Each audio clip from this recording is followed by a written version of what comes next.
I like the way you're standing up. I like the way you're standing up. Do I want you sitting or standing? Nice. That was like a stand up with a coffee. That's like a squat and a bicep curl together. Combination of functional exercises. I like it. Okay, cool. By the way, did I give an instruction to say stand up? No. Not one. I did what's called the preframe. I like the way, I like the way, I like the way. Do I want you running or do I want you sitting quietly? Auditory and visual. I let you know what I want you to do without giving instruction because humans don't like to be told what to do, but yet you still tell your kids what to do. What if you're having an argument with your significant other and they tell you, honey, relax? You immediately go, oh, thank you, let's continue the conversation, right?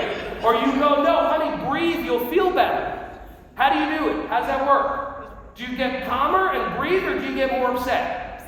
But then you're the one in front of your kid when they're doing the fake crying, and they figure it out, the fake the tears come, and you're with the kid going, relax, take a breath, calm down, there's a tour coming, I need this job, calm down, right?